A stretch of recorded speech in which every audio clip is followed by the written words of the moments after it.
Assalamualaikum warahmatullahi wabarakatuh. Perkenalkan, saya Agus Sultoni Imami, dosen Fakultas Agama Islam, Program Studi Pendidikan Agama Islam di Universitas Nurul Jadid Paiton Probolinggo. Spesialisasi keahlian saya adalah mengajar di bidang rumpun ilmu pendidikan Islam. Pada hari ini, saya akan menjelaskan teknik pembelajaran yang saya gunakan yaitu dengan metode DIA, Delivery, Interaction, and Assessment, di mata kuliah yang saya ampu. Salah satu mata kuliah yang saya ampu sesuai dengan spesialisasi keahlian saya adalah ilmu pendidikan Islam. Sebelum saya menjelaskan tentang metode DIA yang saya gunakan, saya akan menjelaskan deskripsi singkat mata kuliah. Salah satu mata kuliah yang saya ampu yaitu ilmu pendidikan Islam. Mata kuliah ilmu pendidikan Islam adalah salah satu mata kuliah yang wajib ditempuh oleh mahasiswa di Fakultas Agama Islam. Karena mata kuliah ini akan memberikan bekal pengetahuan tentang aspek-aspek dasar di agama Islam, khususnya yang terkait dengan ibadah, hukum, ajaran moral, sejarah, politik, dan tentunya strategi pembelajaran yang digunakan sesuai dengan prinsip-prinsip ilmu pendidikan Islam.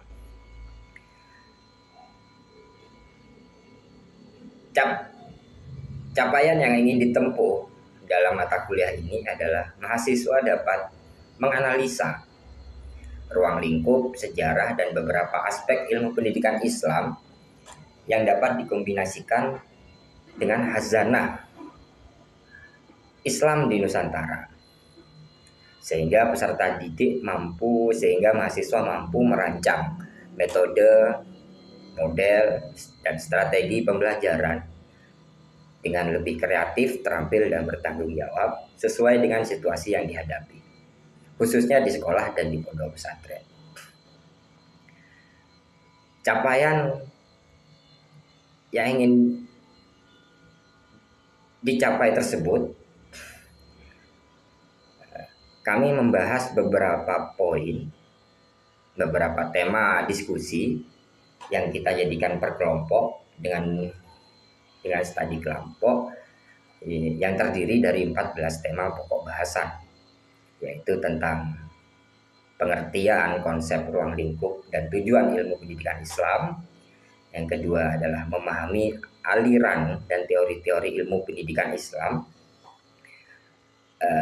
Setelah itu kita akan membahas memahami sejarah ilmu pendidikan Islam antar periode, mulai dari periode Rasulullah Sayyidina Muhammad SAW, periode Khulafaur Rasyidin, periode Umayyah, periode Abbasiyah, sampai ke periode dinasti-dinasti kecil dalam peradaban Islam, yaitu dinasti Fatimiyah, dinasti Buwayhi, dinasti Saljuk, dinasti Ayyubiyah, bahkan sampai kita bahas tentang ilmu pendidikan Islam di masa dinasti Imam Malik. Tentunya memahami sejarah ilmu pendidikan Islam antar periode itu, kita akan membahas semua aspek yang ada di ilmu pendidikan Islam, yaitu aspek hukum, teologi, tasawuf, filsafat, dan politik, bagaimana yang mempengaruhi khazanah ilmu pendidikan Islam. Pembahasan tersebut selanjutnya kita akan mengajak mahasiswa menganalisa, mengombinasikan model, strategi, dan metode belajar ilmu pendidikan Islam yang sesuai dengan khazanah bangsa Indonesia. Setelah menganalisa itu, capaian yang ingin dicapai adalah mahasiswa dapat menemukan dan merancang strategi belajar inovatif ilmu pendidikan Islam, baik di lembaga sekolah ataupun di pondok pesantren. Baik, berikut cuplikan bagaimana cara saya mengajar. Awal mula marilah kita buka perkuliahan ini dengan pembacaan suratul Fatihah. Mudah-mudahan apa yang kita pelajari bisa bermanfaat dan berbarokah di kemudian hari. Al-Fatihah.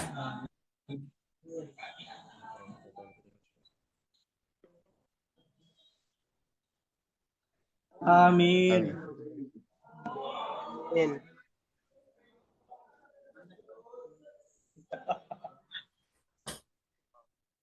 On cam, on cam. Bagaimana keadaan jenengan semua hari ini? Baik-baik semua ya? Alhamdulillah baik, Pak. Mudah-mudahan nikmat kesehatan itu bisa bermanfaat dan berkah di kehidupan kita. Amin. Amin. Baik, saya lanjutkan tentang mata kuliah, capaian mata kuliah ilmu pendidikan Islam yang ingin kita capai adalah kita dapat menganalisa ruang lingkup, sejarah, dan beberapa aspek ilmu pendidikan Islam yang nantinya kita kombinasikan dengan khazanah Islam di Nusantara, bangsa Indonesia. Karena sebagaimana kita ketahui bahwasanya khazanah ilmu pendidikan Islam di Indonesia itu berbeda dengan peradaban atau ilmu pendidikan Islam yang ada di Eropa ataupun di Timur Tengah. Kita sudah melaksanakan UTS kemarin, kita sudah melampaui, kita paham bahwasanya memahami bagaimana pengertian konsep ruang lingkup dan tujuan ilmu pendidikan Islam, bagaimana aliran dan teori-teori, kita memahami sejarah ilmu pendidikan Islam antar periode, yaitu pada periode Rasulullah Sayyidina Muhammad Shallallahu Alaihi Wasallam sampai ke periode Khulafaur Rasyidin, periode masa Umayyah, periode sampai Abbasiyah. Bahkan kita juga sudah membahas tentang ilmu pendidikan Islam pada dinasti kecil, yaitu dinasti Fatimiyah, dinasti Buwaihi, Seljuk, sampai ke dinasti Mawalik. Pada pertemuan hari ini, perkuliahan hari ini, kita akan mencoba menganalisa perkembangan ilmu pendidikan Islam di Nusantara. Tentunya yang kita analisa adalah aspek-aspek ilmu pendidikan Islam, mulai aspek hukum, teologi, tasawuf, dan ilmu filsafat. Setelah kita memahami tentang ilmu pendidikan Islam yang sesuai dengan khazanah Nusantara, khazanah bangsa Indonesia, kita akan mencoba menemukan dan merancang strategi belajar inovatif tentang model, metode, dan strategi belajar ilmu pendidikan Islam yang sesuai dengan karakter lingkungan kita, utamanya di sekolah dan pondok pesantren. Pada hari ini kita akan membahas tentang pembaharuan atau perkembangan ilmu pendidikan Islam di Nusantara. Jadi kita lihat lagi di RPS di topik bahasan nomor 13. Selanjutnya kita akan sampai ke 14, 15. Tugas yang kita berikan di e-learning menjadi tugas kelompok dan individu. Bagaimana mahasiswa dapat merancang strategi dan teknik pembelajaran ilmu pendidikan Islam di pondok pesantren. Indikator yang akan kita capai di sub CPMK 8 ini adalah kita akan mahasiswa memahami model, metode, dan strategi belajar sesuai disiplin ilmu pendidikan Islam dan sesuai khazanah pendidikan Islam di Indonesia. Buku ajar yang buku ajar yang wajib diketahui sebagaimana yang sudah saya share di e-learning, bahwasanya kita menggunakan buku textbook yang dari Dirjen Pendidikan Islam yang sudah kita bahas di mulai modul 8, mulai dari masa ke masa. Yang ini saya scroll dulu ke atas sampai ke bawah. Ini menjadi buku wajib yang harus dibaca sebelum menganalisa tentang bagaimana ilmu pendidikan Islam yang berciri khaskan Indonesia. Baik, sebelum memulai pematerian di session ini, ulasan singkat tentang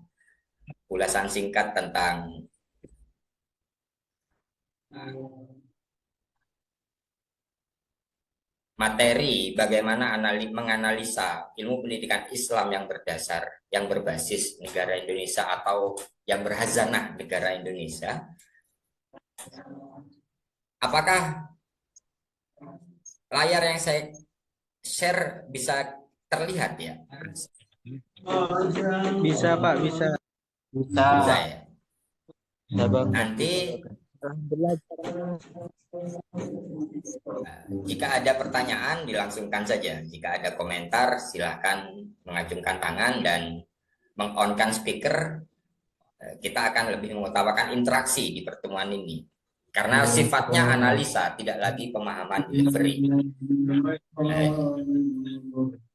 Baik, pada pertemuan ini saya akan menjelaskan tentang perkembangan ilmu pendidikan Islam di Nusantara.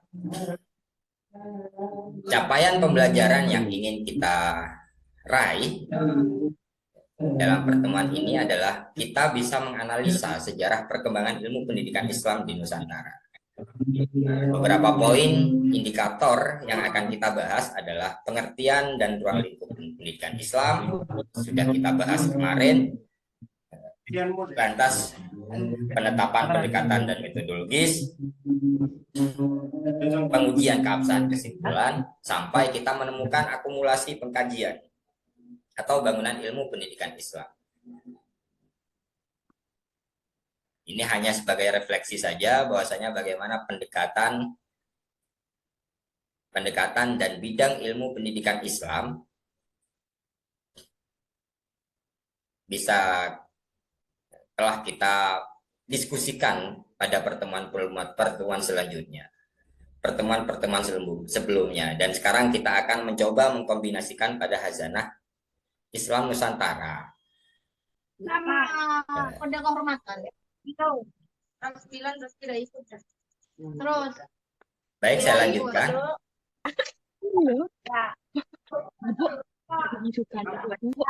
Ini adalah refleksi yang kemarin.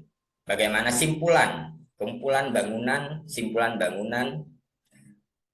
bagaimana perkembangan ilmu pendidikan Islam di Timur Tengah atau di Eropa, yang mana puncak peradaban Muslim, Bait al-Hikmah, orang Islam itu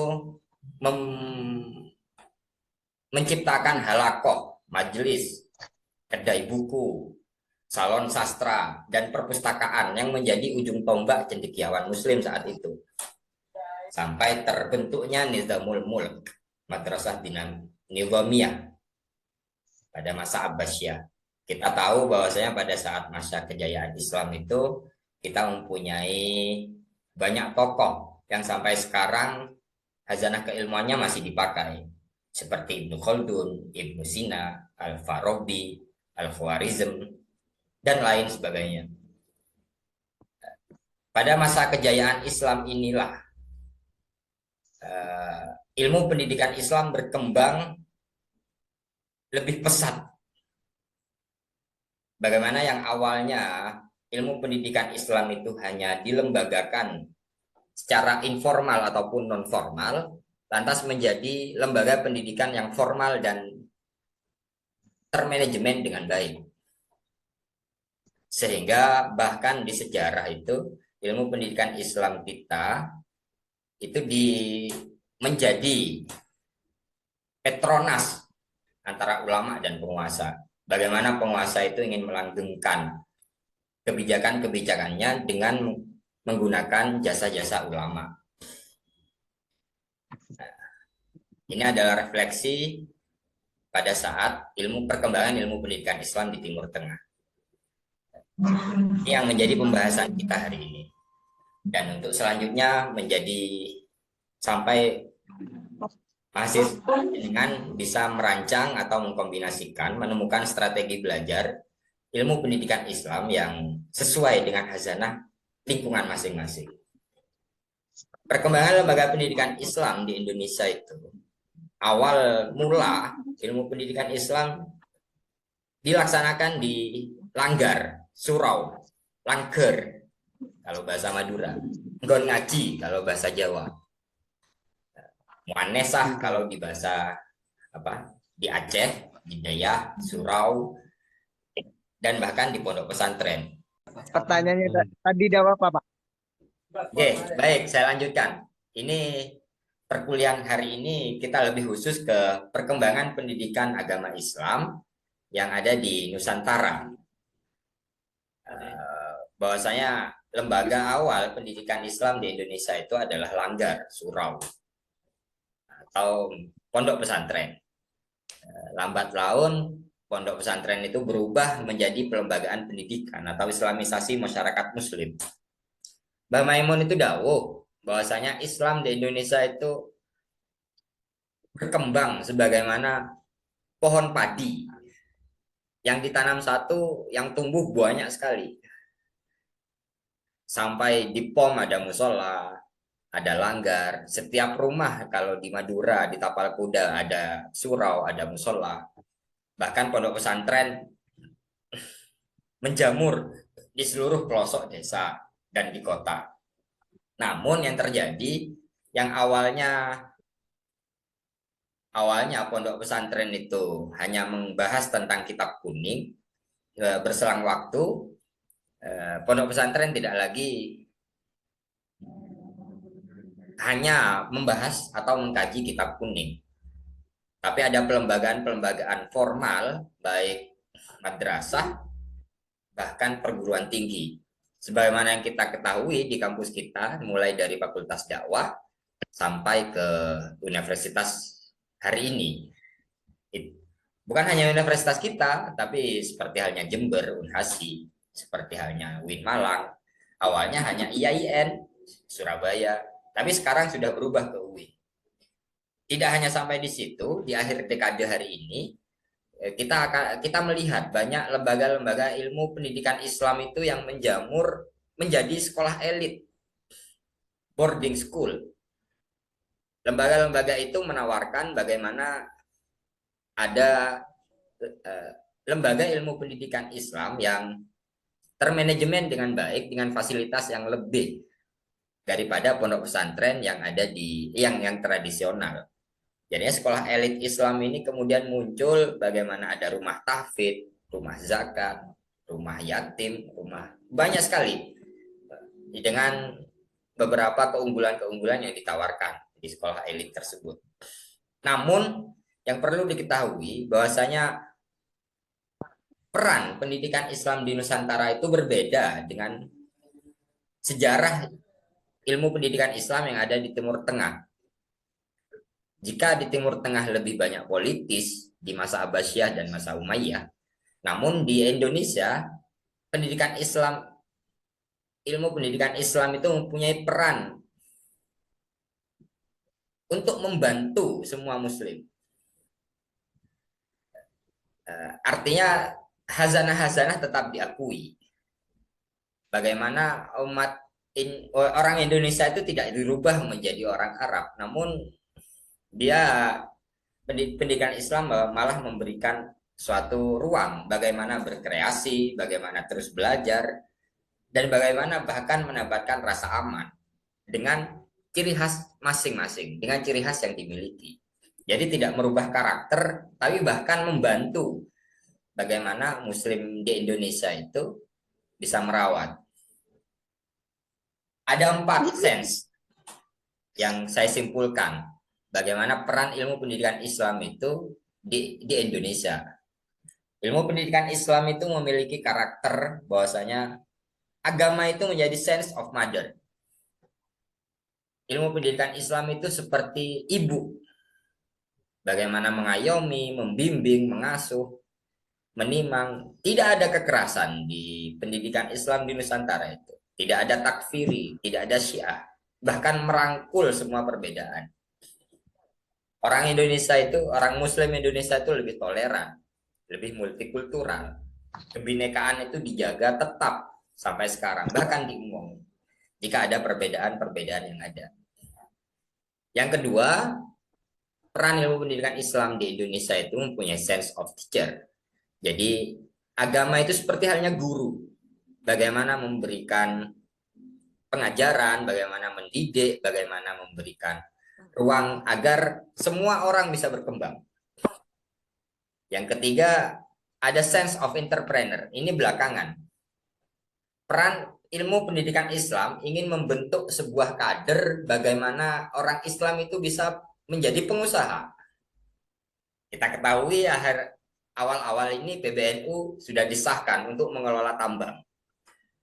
Ini jauh, lompatan jauh ke depan. Bahwasanya santri atau orang Islam tidak hanya dipakai untuk membahas tentang aspek-aspek teologis, namun bisa berkembang menjadi pengusaha atau entrepreneur. Dan ini pun ya tidak wow banget lah.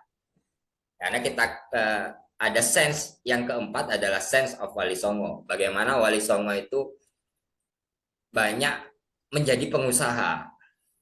Tidak hanya mengajarkan seperti halnya, tidak hanya mengajarkan pendidikan agama Islam, tapi bagaimana mempraktekkan menjadi sebuah hazanah keilmuan yang dapat bisa yang mampu membantu masyarakat sekitarnya.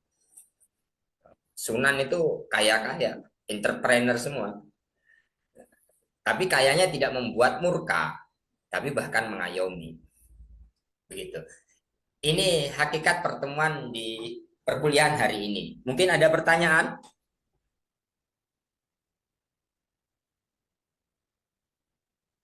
Khalilur Rahman, ada yang mau ditanyakan?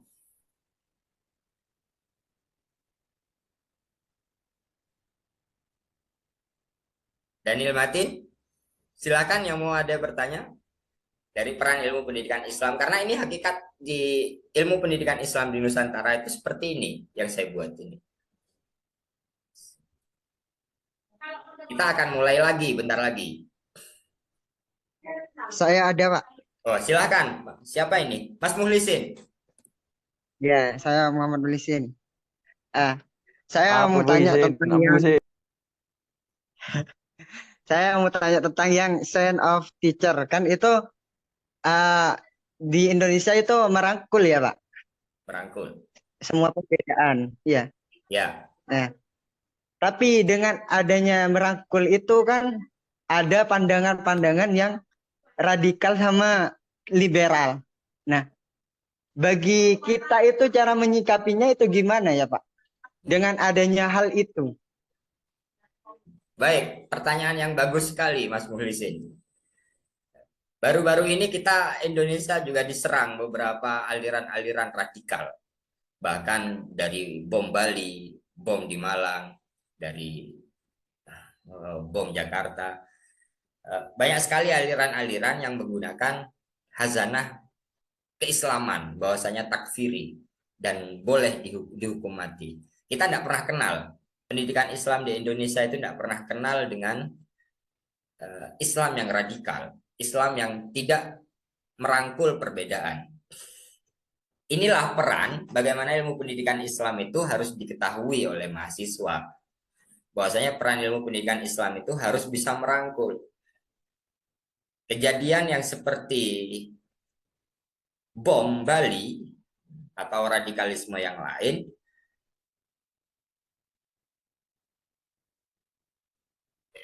kita harus tetap ini ya, tentunya pemerintah tidak tinggal diam. Pemerintah juga memberikan pembinaan-pembinaan bagaimana terus membentuk Densus 88 agar isu-isu Islam, isu-isu agama itu tidak lagi menjadi pemberontak, bahkan seharusnya menjadi sense of teacher, yang seperti saya bilang tadi, merangkul. Jadi hazanah keilmuan yang mentakfir, yang tidak mengakui perbedaan, itu seharusnya tidak menjadi materi pembelajaran ilmu pendidikan Islam. Karena isu-isu kontemporer mulai dari zaman Abbasiyah, zaman Umayyah, isu agama itu akan lebih bagus untuk melanggengkan penguasaan, untuk melanggengkan jabatan sebuah penguasa, begitu. Dan kita harus tetap ya sense of Wali Songo, bahwasanya Wali Songo itu tetap merangkul dan tidak ada masalah dalam perbedaan. Bahkan dari perbedaan itu menjadi penguat bagaimana kita menjadi bangsa yang lebih maju kemudian. Begitu Mas Mulisin. Yeah. Ya Pak, iya Pak. Saya Paham Pak. yeah. Terima kasih. Mungkin ada pertanyaan lain.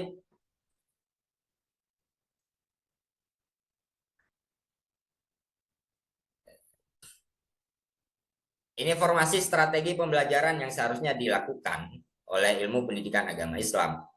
Bagaimana guru atau calon-calon guru ini, calon guru-guru agama Islam, yaitu terus memberikan informasi yang tepat, kontekstual, dan tidak lepas dari hazanah keilmuan kita hari ini.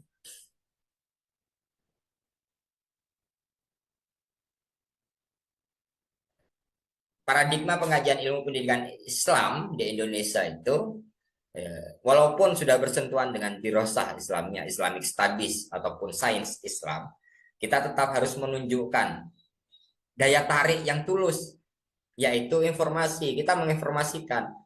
Santri itu harus menginformasikan, mengedukasi, mengentertain. Tidak boleh menakut-nakuti ilmu pendidikan Islam itu. Bahwasanya kita butuh orang yang terhibur. Islam berkembang saja itu sudah rahmat. Itu sudah baik dan harus kita syukuri. Apalagi nanti kita akan bisa mewarnai culture di lingkungan kita masing-masing. Karena masyarakat itu butuh pencerahan bagaimana dengan ilmu pendidikan Islam mereka tidak lagi takut, bahkan dia merasa aman dan merasa terangkul begitu. Materi yang terakhir, sebagaimana pondok pesantren kita, pondok pesantren Nurul Jadid mempunyai trilogi dan panca kesadaran santri yang meletakkan santri-santrinya tidak hanya dicetak menjadi kiai, tapi harus berijtimai, harus sadar dengan hukumi wasyabi. Bahkan Ki Zaini Mun'im sebagai pendiri pondok pesantren meletakkan bahwasanya santri Nurul Jadid itu punya kesadaran dalam berorganisasi. Di dalam organisasi itu kita akan melatih diri kita untuk toleran, menghargai perbedaan, dan terus maju bersama. Makanya ilmu pendidikan Islam utamanya di pondok pesantren itu bertugas menjadi tafakuh fiddin. Apa tafakuh fiddin itu? Tafakuh fiddin itu minimal ada 3, yaitu pendidikan, pengabdian pada masyarakat, dan pengkaderan. Sebagaimana ajaran-ajaran kiai kita, pengasuh-pengasuh kita di Nurul Jadid itu menggunakan Islam yang ahlu sunnah wal jamaah an-nahdiyah. Bahwasanya agama Islam kita itu, ilmu pendidikan Islam yang ada di pondok pesantren Nurul Jadid itu ingin mengembangkan attitude, skill, partisipasi santrinya, dia mempunyai awareness, knowledge, dan bagaimana santri menjadi partner kemudian. Tidak menjadi objek, namun menjadi subjek. Jadi santri di Nurul Jadid tidak hanya dicetak jadi kiai, yang penting santri itu dicetak agar mempunyai kebermanfaatan pada masyarakat sekitarnya. Begitu. Ada yang mau dikomentari? Ada yang mau ditanyakan? Mas Matin, kira-kira Apa saja? Daniel Martin, halo? Siapa saya? Coba sebutkan trilogi dan panca kesadaran santri. Apa juga nak? Ada berapa trilogi itu? 3. Enggak tahu saya, Pak. Ya, oke, 3. Silahkan dilanjut. Trilogi santri ada 3. Satu, silahkan Muhammad Ilyas. Atau siapa? 3. Ya, oke. Tafak. Al-Ihtimam. Ini seperti halnya layar yang saya share. Al-Ihtimam.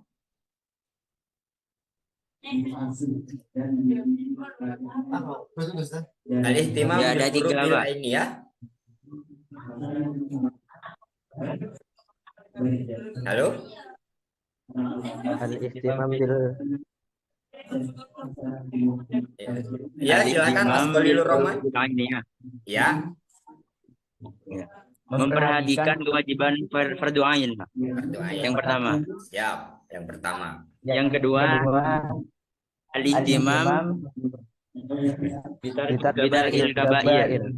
Kil kabair. Mawas diri dengan meninggalkan dosa-dosa besar, Pak. Mawas diri dan untuk meninggalkan desa-desa besar. Ya. Yang ketiga, Husnul adab ma'allah wa ma'al khalqi, Pak. ya, husnul adab ma'allah wa ma'al khalqi. Jadi banyak sekali tuntunan kiai kita itu bagaimana harus bertoleran dengan sesama, tidak hanya urusan dengan Allah sebagai Tuhan, namun kita harus bersinggungan bersama dengan manusia yang lain, bahkan bermasyarakat. Begitu saya akhiri perkuliahan ini. Mudah-mudahan ada berkah. Pesan. Amin. Silahkan tugas ditulis itu trilogi dan panca kesadaran santri, lantas tulisannya dikumpulkan secara luring saja. Tulisannya biar bagus. Berikut obah nanging orawah. Dari saya